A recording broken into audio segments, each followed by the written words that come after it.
Thanks for being here. I want to talk more about addiction and what it is. For example, a lot of people don't know what is addiction. That's a deep concept. Imagine a guy comes down in a spaceship from Mars and he says, you guys have all these problems with drugs and alcohol. What is this? And imagine yourself trying to have the role of explaining to someone who doesn't understand what is addiction. So if you don't mind, please read out loud Understanding Models of Addiction. Okay.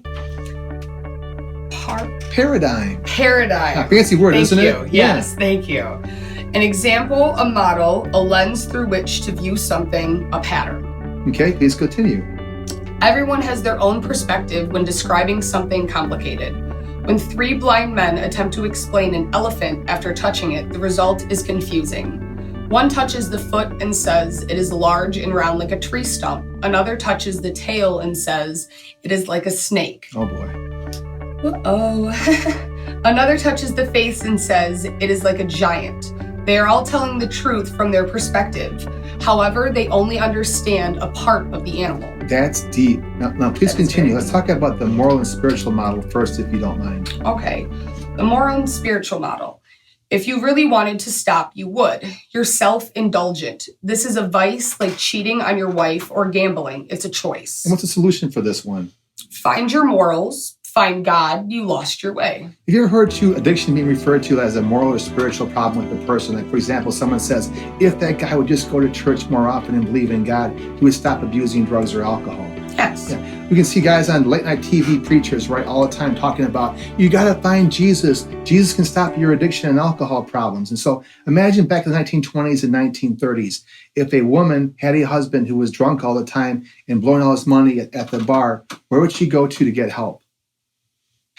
Like a treatment center. But back then they didn't have any though, by the way. So they go to see the preacher, right? Okay. Or the pastor or the rabbi, and they say, here's the deal. I have a drunken husband. He's out of control. He's blowing all his money all the time. We have no money for food. Go get him help. And so 5 o'clock in the morning, they come to the house, they wake the guy up and say, here's the deal. You're going to be at church every Sunday. You're going to be at Bible study every Wednesday. And by the way, we're going to go to all the local liquor stores and local bars and say, don't serve you. Okay. Like a mini intervention, like a mini form of treatment, right? So let me ask you an important question.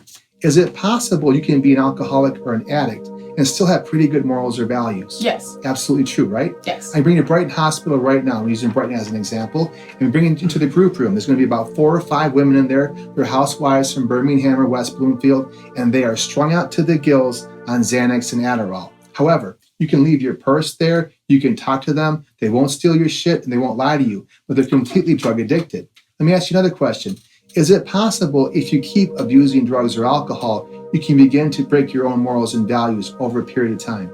Yes. Right? And we talk about people that actually get into like heroin or cocaine, turn a good girl into a prostitute, turn a good guy into a bank robber. So over a period of time, it seems to make your morals worse, not better. Agreed. Let me ask you a question though. Is it possible you can have really bad morals and really bad values and not be an alcoholic or an addict? Of course. How about Bernie Madoff? What about that guy? Great example. Is he a good person? No. Hell no. You trust him with your money? Never. Yeah, he stole billions of dollars. He never had a drug or alcohol problem. So remember, some of the worst people in our society don't have drug or alcohol problems. Right. That's powerful. What about the next model there? Number 2. Psychiatric, psychological model. Early life traumas cause addiction. Psychic cause, not enough love, abusive family. And our solution for that one? Go back to the past and solve, treat the psychological trauma. Is it possible if bad things happen to you in your childhood, physical, mental, or sexual abuse, that might play a role in addiction? Yes. Yeah. Is it possible you go off to Afghanistan, right, and you're a soldier, you watch your best friend get shot next to you? Is it possible you come back with that trauma that can cause addiction? Yes. Yeah. Here's what's important. PTSD and trauma plays right into addiction's hand. Imagine really, really bad things happen to you, and those memories keep popping up into your psyche. All of a sudden, someone gives you a needle, you put the needle in your arm, and all that psychological pain goes away. And they say, well, don't do that every day, you're going to get hooked. You're like, man, I'm in a lot of emotional pain. And so if you really want to prevent addiction in America, the main focus should honestly be on preventing physical, mental, and sexual abuse, especially the children, right? People that are abused in their youth have the highest rates of addiction. Let me ask you another question, though. Is it possible to have bad things happen to you and still not become an alcoholic or an addict? Yes. Right. What about Oprah Winfrey? What do you know about Oprah Winfrey's story? Very little. Well, she was poor and black and she was from the South, right? And about age 13, she was molested by her uncle and she was pregnant at age 14. What are the odds of her becoming a billionaire?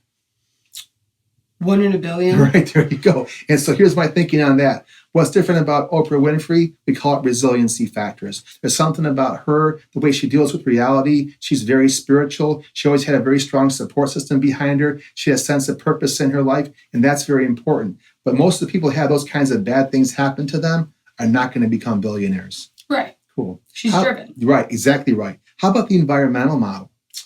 The environmental model. Social learning. Bad people showed you how to get high. It's the problem of peer pressure and poor surroundings.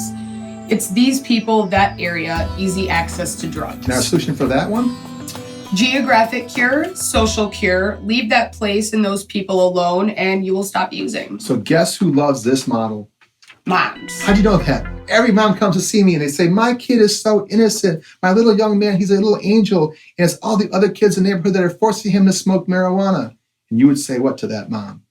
I would say it could also just get worse. Right? And by the way, you can actually end up putting that kid in West Bloomfield. They all say, Hazel Park is the problem. It's that environment in Hazel Park. And like you said, it can get worse in other cities, right? Right. And by the way, make sure your son isn't the ringleader, isn't the major drug dealer himself, right? Right. So that's an important question. Is it possible the environment plays a role in addiction? Yes. Right? And imagine if I grew up in an inner city, right? There's a liquor store in every single corner. People are using drugs and alcohol in an open air drug market. They're selling drugs, they're using drugs. I walk past people that are high all the time. Imagine me as a teenager. I get off the bus. I have to walk past a gauntlet of people that are abusing drugs and alcohol. Is that fair? No. Not at all, right? If I keep coughing on you and say, hey, don't catch a cold, Julie, is that fair? It's disrespectful. Yeah, it's also insulting, right? Right. It's going to play the thing. The environment always plays a role. Let's go even deeper, though. Is it possible that you could be born with the worst options ahead of you because of your predisposition? We call this genetics, right? Let's say your mom was an alcoholic, your dad was a heroin addict, and from the moment you're born, you're adopted into a Mormon family in Utah. What's different about those odds for you being successful by being born and taken to that Mormon family in Utah? What's different about that?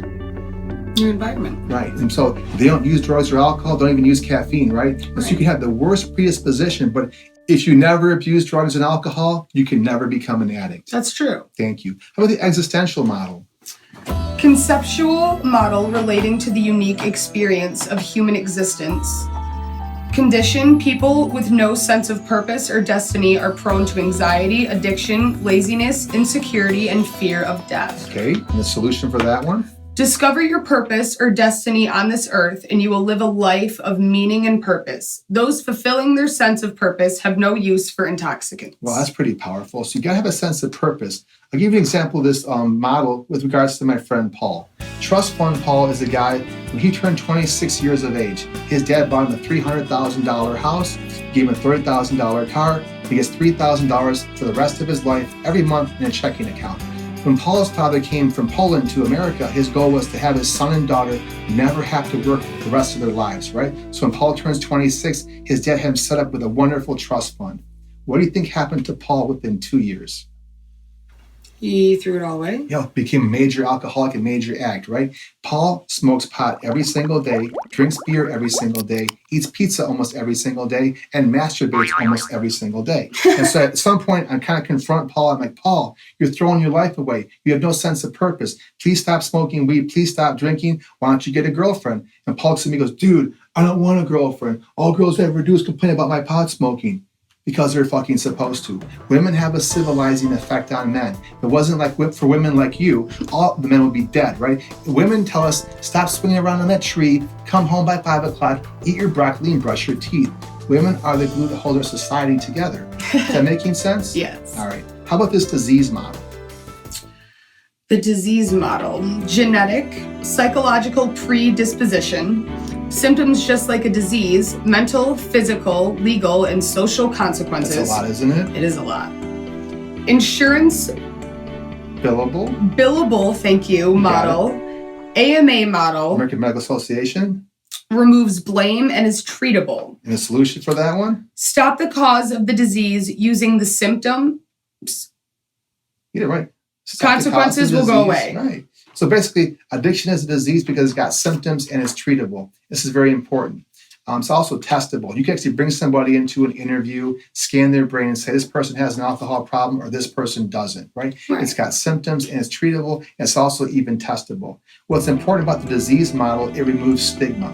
There's a lot of stigma to addiction, and people are actually ashamed to get help, ashamed if their son or daughter has it. What we're trying to do in the future is that, imagine mom comes into her workplace, right? And she comes in there and she's got tears in her eyes and she goes, my son has cancer. He's not doing very well. Imagine all the women in that office, or men in the office, rally around her. Like, what can we do to help? Can we do a fundraiser? Can we go visit your son in the hospital? They're really supportive and really positive. But imagine the scenario when a mom comes into the same workplace but says, my son is a heroin addict. Everyone had the same reaction. Imagine everyone rallies around that mom. Your son is a heroin addict? How can we help your son? Can we get him into rehab? Can we do a fundraiser? Can we help him? We got to break the stigma. The stigma is killing people. It's causing people harm. Exactly. So which one of these models is right and which one is wrong? They're all right. You're kidding me. And by the way, you now know more than 80% of people working in my field. You now understand that addiction is very complicated. If you had a friend that came to see you and they said, here's the deal, Julie, I have an addiction problem, but it's really kind of like the moral model and the spiritual model. You say, well, maybe you should get more spiritual. Maybe you should go to church and get some help that way, right? Believe in a higher power, get a connection with a higher power. The person goes, well, it's number 2. It's that psychological model. Really bad things happened to me in my childhood. And you could say, well, guess what? You probably have PTSD. Let's get you to see a really good psychologist. Let's kind of help you through those issues. Let's kind of help heal your inner child. Imagine a person goes, well, it's number 3. It's the environmental model. Julie, all my friends abuse drugs and alcohol, and it's really hard for me to stop.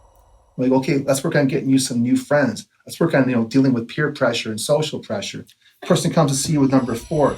Julie, it's existential. I don't have any sense of purpose for myself. That's why I'm smoking weed and eating pills all day long. You can sit down with that person and say, well, let's find you a sense of purpose. Let's try to find out what you enjoy doing in your life. Right. And the final one is that disease model. We're going to remove the stigma and help people heal. Right. So now you know more than 8% of people that work in my field. Well, I'm honored. Thanks for working with me on this. Always.